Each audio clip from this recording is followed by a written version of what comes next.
Chapter हम लोग पढ़ रहे हैं यूनिट एंड डायमेंशन। चैप्टर हम लोग पढ़ रहे हैं यूनिट एंड डायमेंशन। चलिए इसमें देखा जाए क्वेश्चन नंबर 1।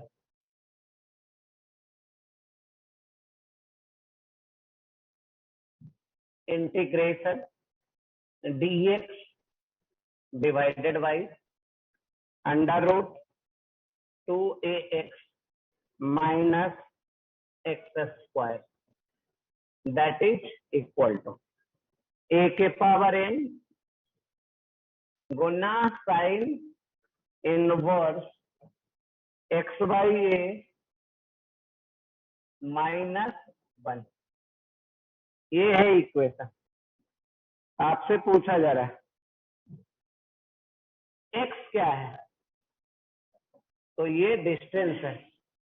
क्या है? डिस्टेंस। इसका डायमेंशन l। तो आपसे पूछा जा रहा है find the value of l। Find the value of l, यही क्वेश्चन है। चलिए सॉल्व कर सकते हैं।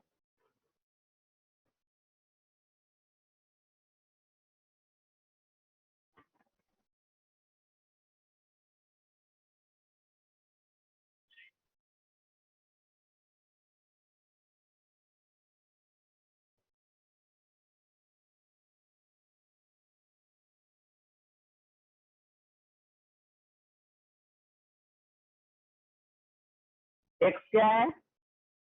तो लेंथ है, डिस्टेंस है। a क्या है? कांस्टेंट है। a क्या दिया हुआ है? कांस्टेंट है।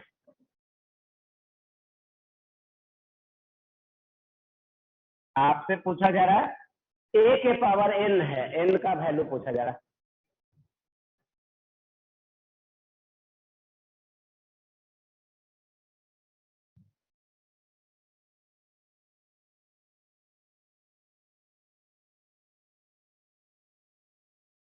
चलिए अब देखते हैं सॉल्यूशन कैसे करते हैं। सॉल्यूशन कैसे करते हैं, आइए सॉल्यूशन।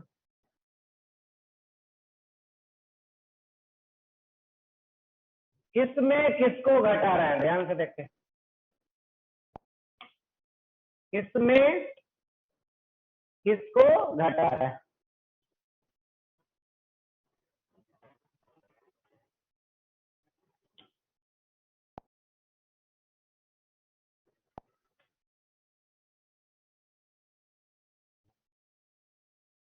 किसमें किसको घटा रहा है? तो x बाई ए में किसको घटा रहा है? 1 को। x बाई ए में 1 को घटा रहा है। क्या दोनों का डायमेंशन सेम होगा? तो होगा। x बाई ए में घटा रहा है 1 को, तो दोनों का डायमेंशन क्या होगा? सेम होगा। नहीं, जिसको जिसको आपस में ऐड करते हैं या सब्ट्रैक्ट करते हैं तब ऐसा कर सकते हैं जब दोनों का डायमेंशन और यूनिट सेम। यहाँ से क्या लिख सकते हैं? a बराबर x, तो x का क्या होता है? l। तो a का क्या हो गया? l। a का डायमेंशन l हो गया। अब LHS में देखिए लिखते हैं, LHS का डायमेंशन कितना? अब LHS का डायमेंशन लिखते हैं, LHS का डायमेंशन कितना?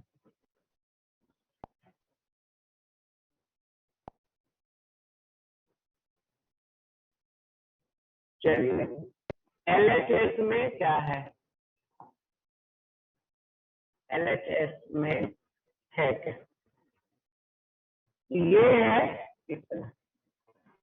ये है dx और ये है 2ax माइनस x।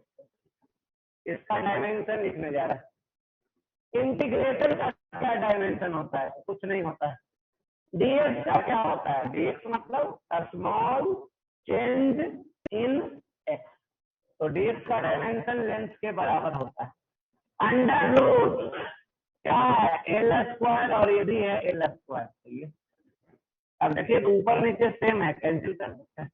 क्या आ गया ये एल के पावर आ रहा है समझ, LHS में ऐसा आ रहा है समझ में। इंटीग्रेशन का कोई डायमेंशन नहीं होता, dx का यूज हो गया और नीचे L square minus L square क्या होगा, एल स्क्वायर ही होगा। तो देख रहे हैं ये नीचे क्या लिखेंगे, L square minus L square बराबर एल स्क्वायर ही होता। तो ये हो गया। अब RHS में आ जाइए। RHS में है क्या, a के पावर n गुना साइन इनवर्स XYA माइनस 1। चलिए अब देखिए a का डायमेंशन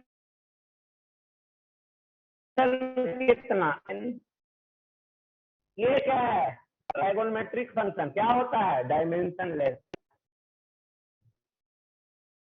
कोई भी ट्राइगोनोमेट्रिकल फंक्शन का डायमेंशन क्या होता है, डायमेंशन लेस होता है। Sine theta cos theta tan theta ये सब का डायमेंशन नहीं होता। अब देखिए हम लोग क्या पढ़े हैं, LHS का डायमेंशन RHS के इक्वल होगा। LHS का डायमेंशन किसी भी इक्वेशन में LHS का डायमेंशन RHS के बराबर होता है। LHS का डायमेंशन कितना है, l के पावर 0। RHS का डायमेंशन कितना है, अब आप ही बतलाइए, n बराबर कितना 0। यही हो गया आंसर।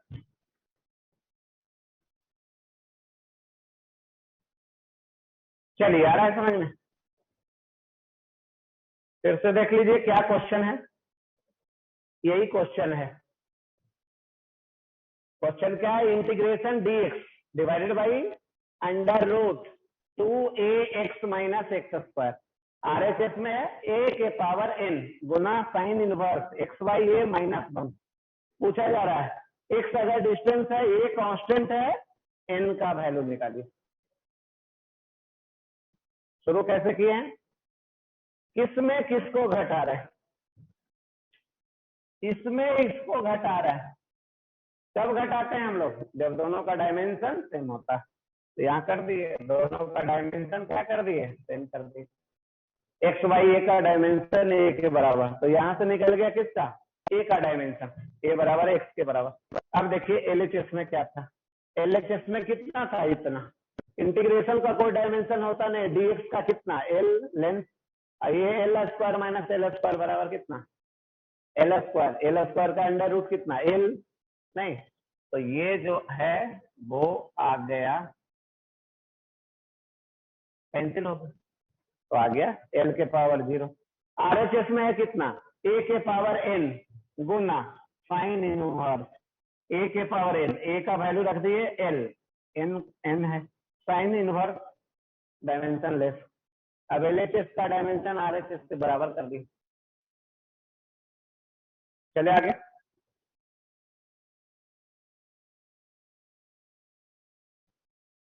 चलिए और आगे चलते हैं। इसमें नोट में हम लोग देख लेते हैं, क्या देख लेते हैं नोट में।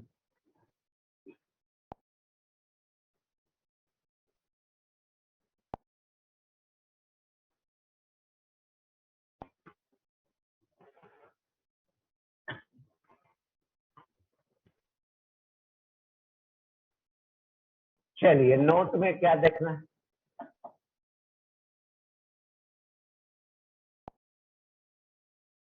मीटर में मीटर जोड़ेंगे क्या मिलेगा,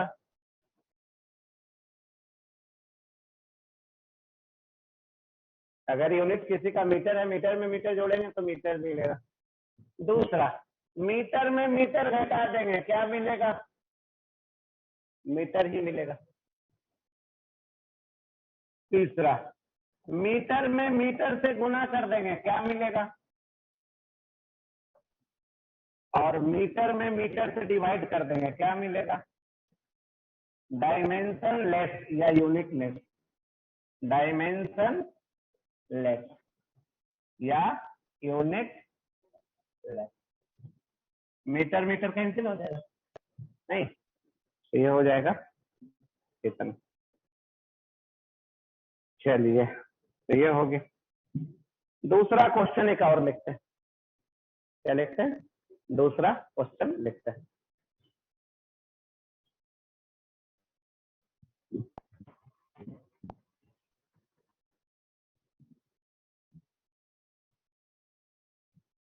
दूसरा क्वेश्चन देखिए, which of the following states,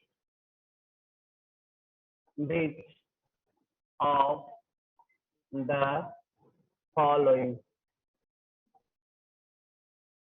states, which of the following states cannot enter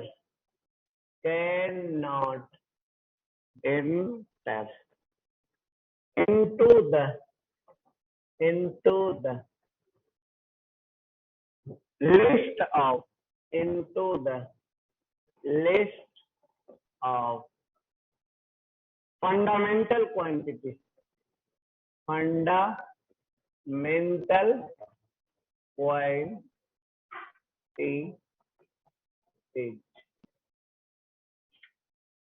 in any system of units, in any system of units। चलिए क्या लिखा गया? ए में है, ऑप्शन भी दिया गया, चॉइस भी दिया गया, लेंथ, मास एंड वेलोसिटी। दूसरा option length, time and velocity. तीसरा option mass, time and velocity, mass, time and velocity. Fourth option length, time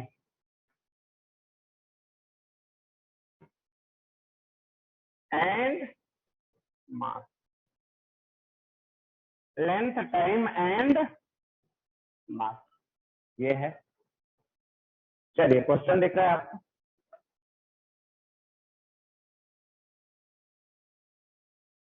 बोला जा रहा है which of the following states, which of the following states cannot enter into the list of fundamental quantities in any system of units।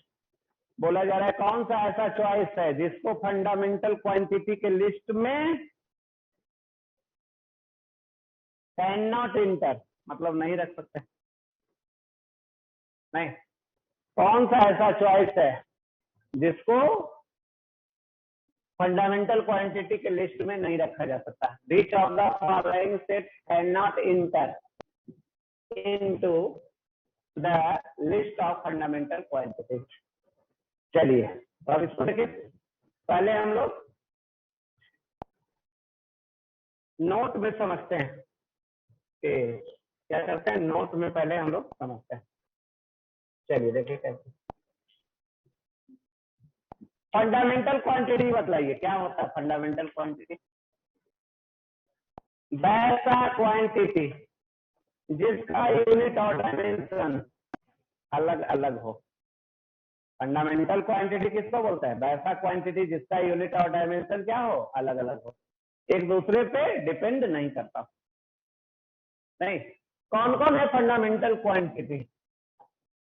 Fundamental quantities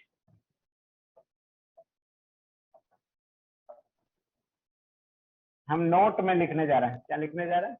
note. चलिए कौन कौन है fundamental quantity? नहीं, length, मास, time, क्या ये तीनों फंडामेंटल क्वांटिटी है? तो है। लेंथ को एल से, मास को एम से, टाइम को टी से डायमेंशन इसका डिनोट करता है। अगर हमें लिखना है फोर्स का डायमेंशन, किसका लिखना है? फोर्स। फोर्स बराबर क्या होता है, मास गुना एक्सेलरेशन, मास का m, एक्सेलरेशन का LT-2। चलिए, फोर्स का डायमेंशन किसके टर्म में लिखेंगे, फंडामेंटल क्वांटिटी के टर्म में लिखेंगे, मास लेंथ टाइम, ऐसे ना उसी के टर्म में लिख दिया, इसके टर्म में लिख दिया, फंडामेंटल क्वांटिटी के टर्म में लिख दिया। अब आइए देखिए इसको,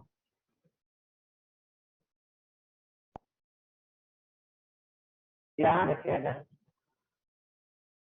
अगर सॉल्यूशन देखें, एक चॉइस में क्या है, length, mass and velocity, time नहीं है, क्या है, लेंथ, मास और वेलोसिटी। क्या इस तीनों को फंडामेंटल क्वांटिटी माना जा सकता है? एक नया सिस्टम ऑफ यूनिट बना रहा है जिसमें इस तीनों को फंडामेंटल क्वांटिटी मान सकते हैं या नहीं मान सकते। तो आइए देखिए, लेंथ तो है, मास भी है, वेलोसिटी बराबर सुने हैं, बोलिए, वेलोसिटी सुने हैं कितना, लेंथ बटा टाइम, डिस्टेंस बटा टाइम होता है वेलोसिटी, तो ये लेंथ बटा टाइम है। अगर टाइम का वैल्यू निकालना रहा तो क्या लिख देंगे, लेंथ बटा वेलोसिटी। और अगर हमें फोर्स का डायमेंशन लिखना रहा तो फोर्स बराबर क्या होता है, M-L-T-O, याद है कुछ? अब देखिए, मास के जगह तो मास ही रख दिए, लेंथ के जगह लेंथ, टाइम के पावर कितना है, -2, और टाइम के बदले ऊपर से क्या रख देंगे, L/V के पावर -। अब यहाँ देख लीजिए, M, L के पावर कितना, -1, V के पावर कितना, किसका डायमेंशन लिख दिए, फोर्स का, किसके किसके टर्म में, मास, लेंथ और वेलोसिटी के टर्म में। जिस किसी का डायमेंशन लिखना रहे, एक्सेलरेशन का, मास का, फोर्स का, पावर का, जिसका भी, जहां जहां टाइम आएगा, टाइम के बदले हम लोग क्या रख देंगे, तो इसको फंडामेंटल क्वांटिटी माना जा सकता है, इसको फंडामेंटल क्वांटिटी हम लोग मान सकते हैं, क्योंकि जहां जहां टाइम आएगा, टाइम के बदले क्या लिख देंगे, लेंथ बटा वेलोसिटी। नहीं, अब बी ऑप्शन में चलिए, लेंथ, टाइम और वेलोसिटी क्या है, फंडामेंटल क्वांटिटी, लेंथ, टाइम और वेलोसिटी है। चलिए देखिए, इस ये जो चॉइस है, डी चॉइस, लेंथ, टाइम और मास, ये तो फंडामेंटल क्वांटिटी होता ही है। डी ऑप्शन, लेंथ, ये तो होता ही है। सी ऑप्शन में देखिए, लेंथ, टाइम, और तीसरा है वेलोसिटी, मास, टाइम और वेलोसिटी।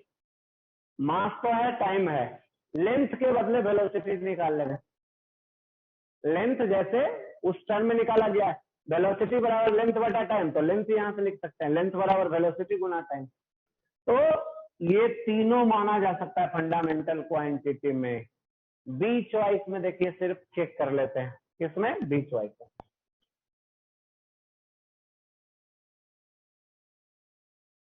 बी चॉइस में आ जाइए, क्या क्या है बी चॉइस में, लेंथ, टाइम और वेलोसिटी, यही ना। चलिए, लेंथ, टाइम और वेलोसिटी, क्या इसको फंडामेंटल क्वांटिटी मान सकते हैं? वेलोसिटी बराबर क्या लिखेंगे, वेलोसिटी बराबर क्या लिख देंगे, लेंथ बटा टाइम। नहीं, अगर हमें फोर्स का डायमेंशन लिखना है, फोर्स का डायमेंशन कितना होता है, फोर्स का यही होता है।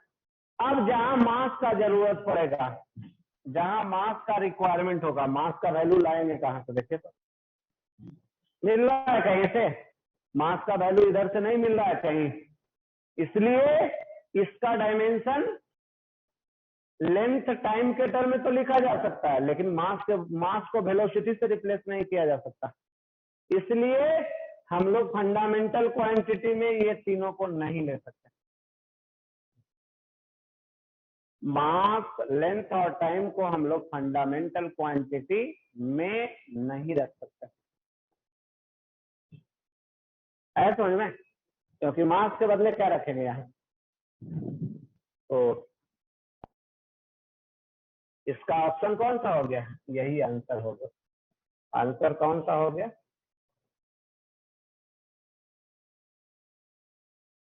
बोला जा रहा है 4 चॉइस है, कौन सा ऐसा चॉइस है, कौन सा ऐसा ऑप्शन है जिसमें तीनों क्वांटिटी को फंडामेंटल क्वांटिटी के लिस्ट में नहीं रख सकते?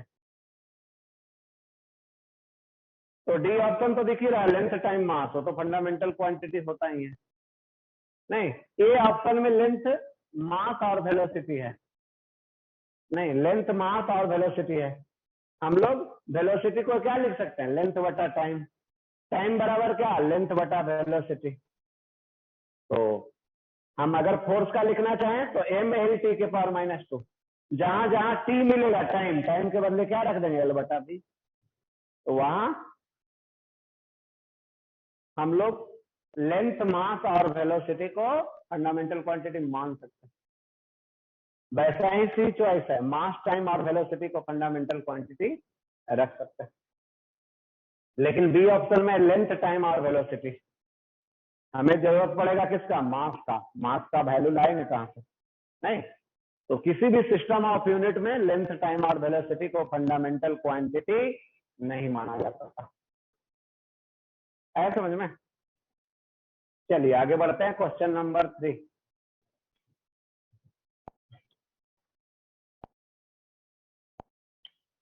आया सब लोग को समझ में?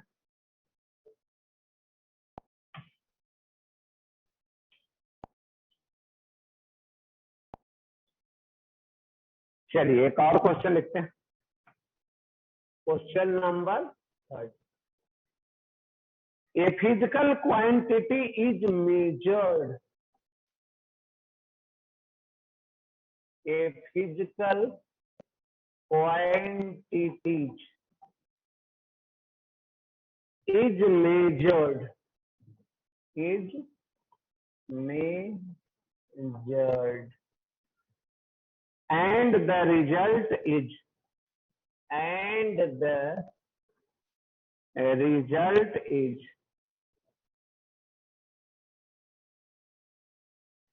Is expressed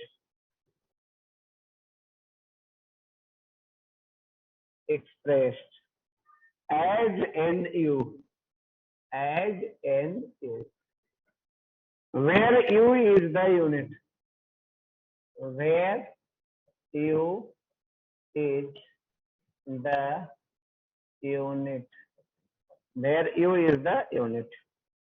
Used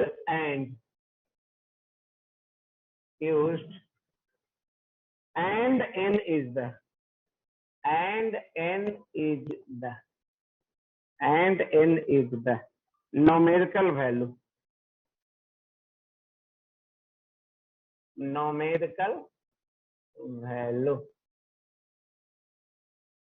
If the result is expressed, if the result is expressed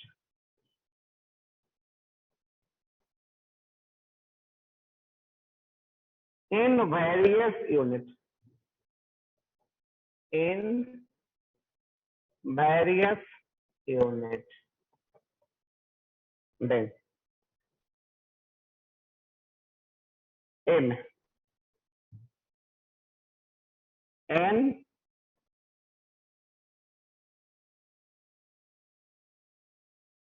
N option में है साइज ऑफ यू, डी में है n proportional u square, C में है n proportional under root u, D में है एन प्रोपोर्शनल 1/u। चलिए question है आपके स्क्रीन पे देख सकते हैं।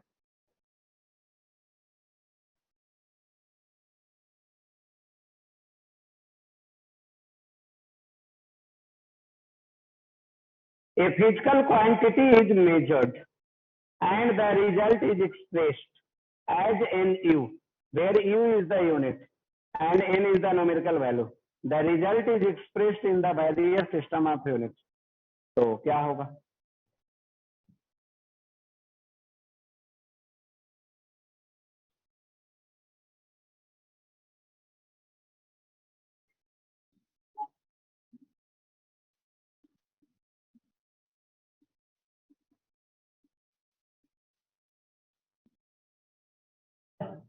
क्वेश्चन आ रहा है समझ में?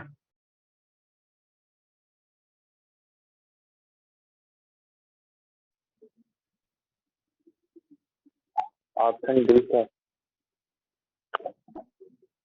चलिए देखिए क्या बोला जा रहा है। ये physical quantity is measured and the result is express as n you.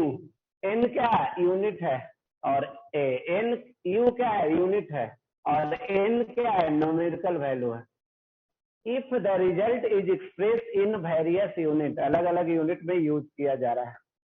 चलिए तो सॉल्यूशन समझते हैं।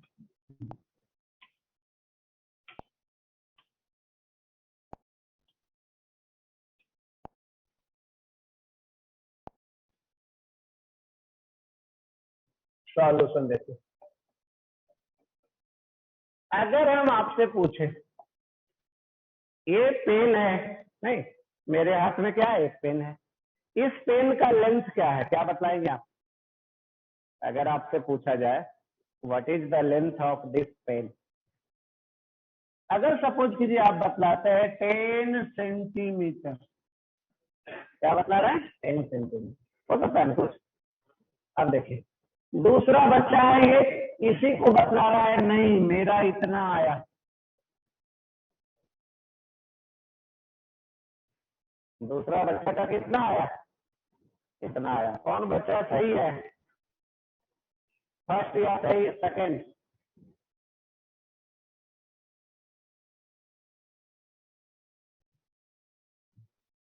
ये है न्यूमेरिकल वैल्यू और ये है यूनिट, ठीक है। ये है कौन सा सिस्टम, सीजीएस सिस्टम है। इसमें ये है न्यूमेरिकल वैल्यू और ये है यूनिट। तो किसी भी सिस्टम ऑफ यूनिट में, किसी भी सिस्टम ऑफ यूनिट में न्यूमेरिकल वैल्यू और यूनिट का प्रोडक्ट हमेशा सब क्या रहेगा, सेम ही रहता है। अलग अलग सिस्टम ऑफ यूनिट में न्यूमेरिकल वैल्यू का प्रोडक्ट और यूनिट का प्रोडक्ट हमेशा क्या रहता है, सेम रहता है। नहीं जैसे 10 सेंटीमीटर को क्या 0.1 मीटर लिखते हैं, तो लिखते हैं दोनों इक्वल है कि नहीं है, नहीं। अब इसी को और आगे लिखने जा रहा है, एन गुना यू न्यूमेरिकल वैल्यू और यूनिट का प्रोडक्ट क्या होगा, कांस्टेंट। अब यहां से लिख सकते हैं एन बराबर सी बटा यू, और क्या लिख सकते हैं एन इनवर्सली प्रोपोर्शनल यू, क्या ऐसा लिख सकते हैं? कांस्टेंट हटा दिए तो क्या हो गया, कैसा साइज, प्रोपोर्शनल का। चलिए आ रहा है समझ में कि नहीं आ रहा है? नहीं, कौन सा ऑप्शन हो गया, कौन सा ऑप्शन हो गया, डी हो गया, यही ऑप्शन हो गया।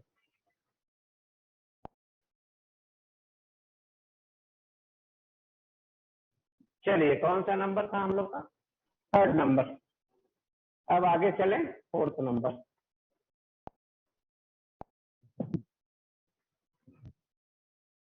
कौन सा number, fourth number.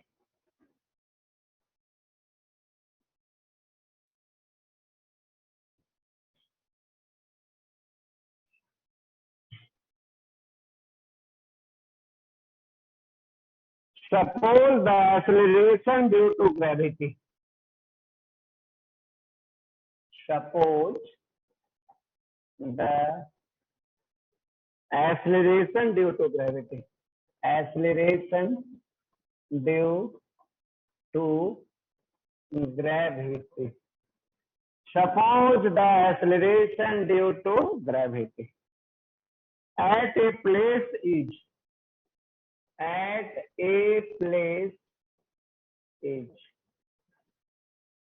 10 meter per second square. Find its value. Find its value. Find its value in centimeter. Centimeter per minute square. यही क्वेश्चन है. क्या आप कर सकते हैं? चलिए करिए. ये तो आसान है. नहीं बनाइए.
चलिए कौन सा आ गया? कितना वैल्यू?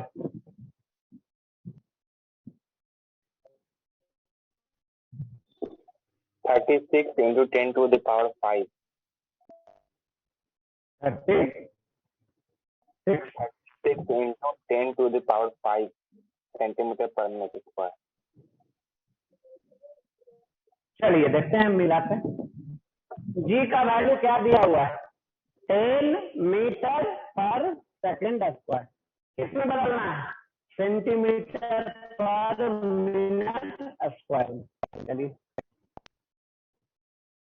सॉल्यूशन.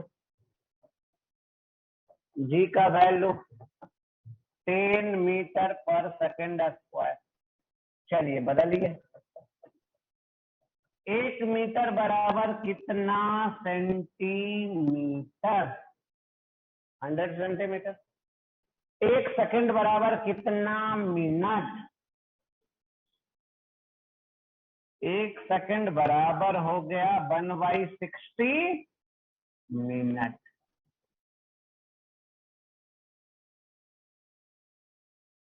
चलिए 10 मीटर पर सेकंड स्क्वायर को उतना लिख दिए. क्या सही है लिखा हुआ या गलत है? आगे बढ़े. Yes sir. बढ़िया सर. जी का वैल्यू ये आ गया 10 गुना 100.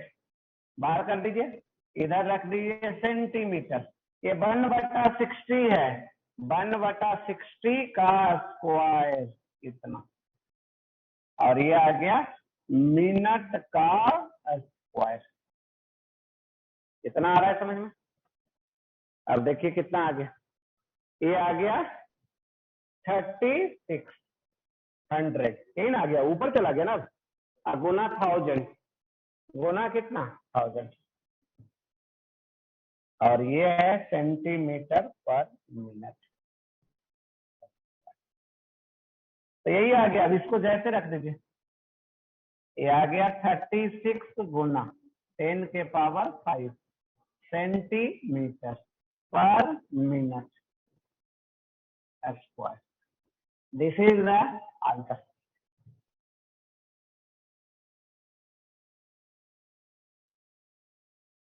क्या बहुत आसान था? नहीं. चलिए लिख लीजिए. तब आगे चले. Number question 5 number.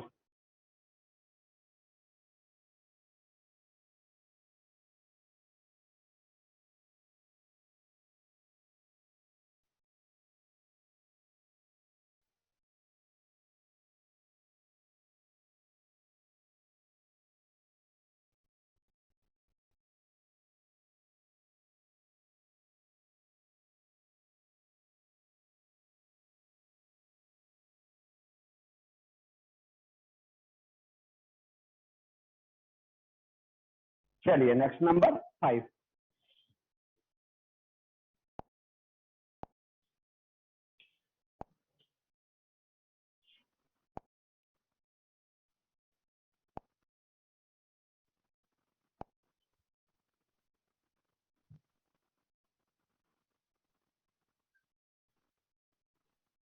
The average speed of a snail.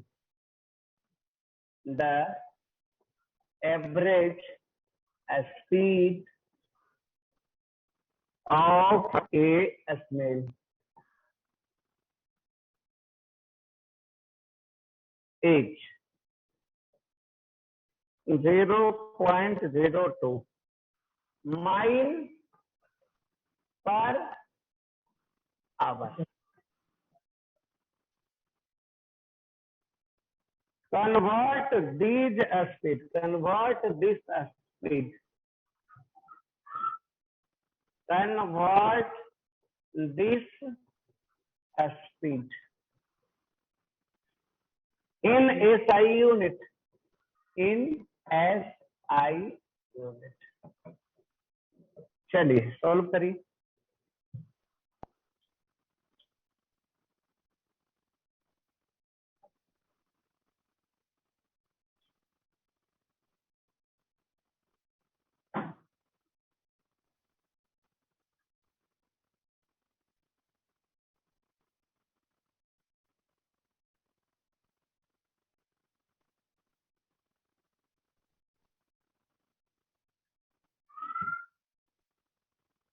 चलो साउंड बंद कर लो। किसका साउंड खुला हुआ है? साउंड बंद कर लो।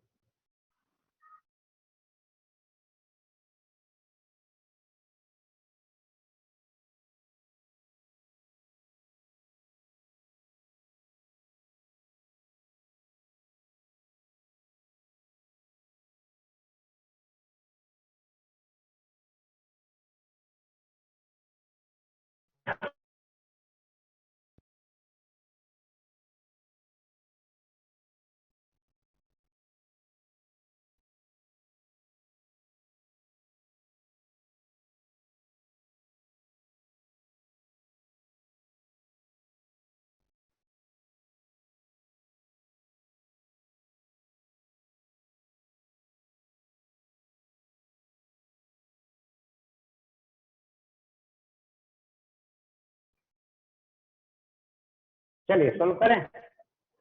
आया answer? The average speed of a snail कितना दिया हुआ है? ये दिया हुआ है 0.02 माइल पर आवर। आपको किसमें बदलना है? SI यूनिट में। क्या होता है? मीटर पर सेकंड। उसमें बदलना है। चलिए बदलते हैं। 0.02 एक माइल बराबर कितना किलोमीटर? 8/5 किलोमीटर। सुने?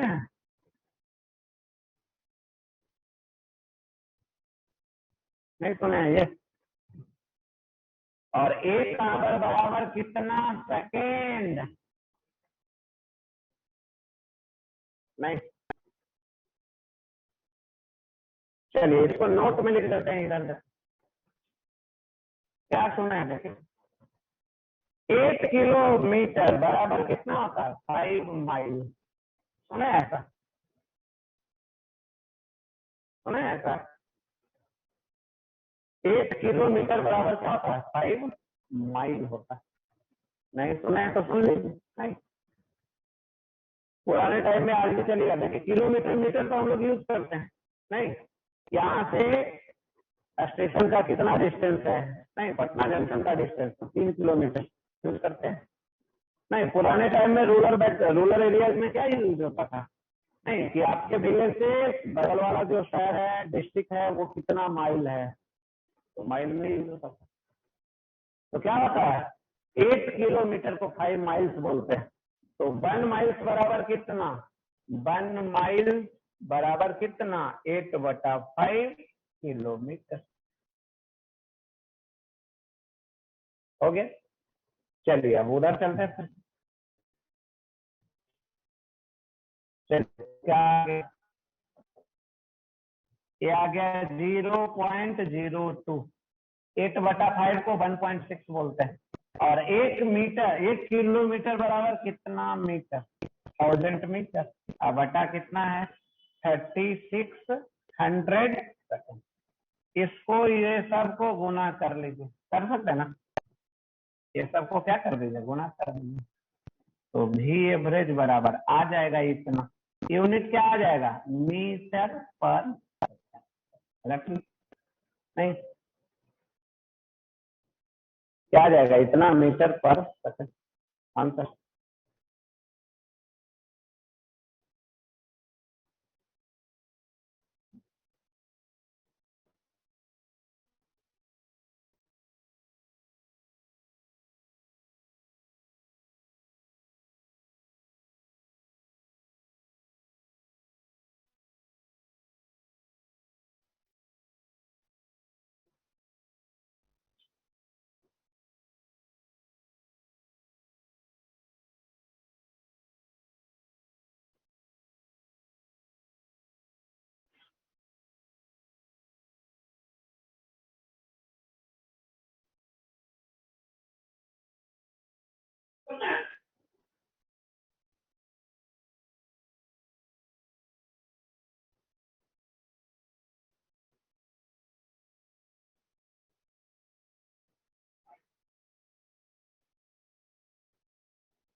चलिए आगे बढ़ते हैं।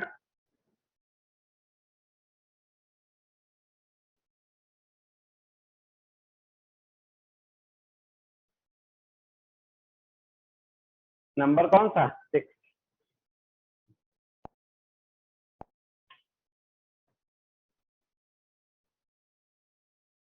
Question number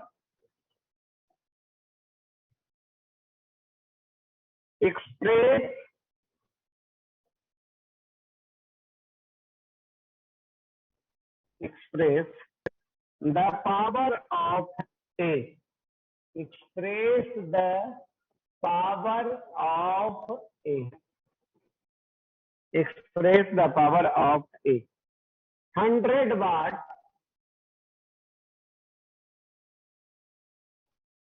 bulb NCGS unit. NCGS unit. चलिए सोल्व कर सकते हैं, करिए।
चलिए देखिए सॉल्यूशन पे।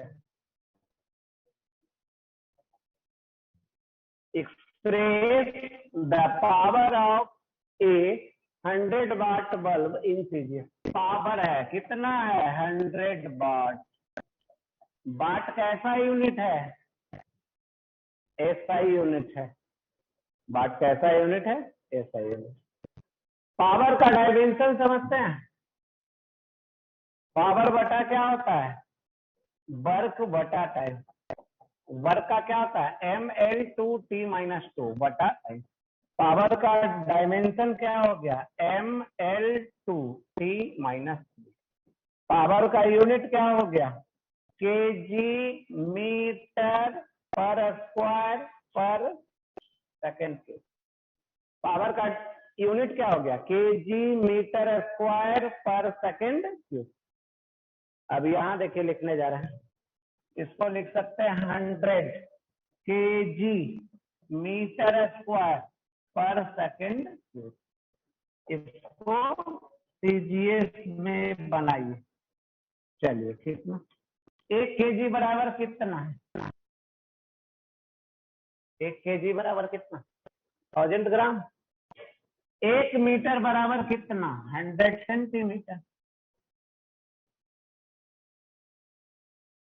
और सेकंड को तो सेकंड में ही रहने दीजिए। चलिए कितना आ जाएगा? 10 के पावर, ये 2 है, 3 5 हो गया, और ये 4 है। 10 के पावर 100 का स्क्वायर है 4 3 7 और 2 9। 10 के पावर 9 आ गया। यूनिट क्या? ग्राम सेंटीमीटर स्क्वायर पर सेकेंड क्यूब। आपको निकालना क्या था? सीजीएस में बदल देना था, तो यही आ गया वैल्यू। कितना आ गया आंसर? 10 के पावर 9। यूनिट क्या आ गया? ग्राम सेंटीमीटर स्क्वायर पर सेकेंड के पावर 3।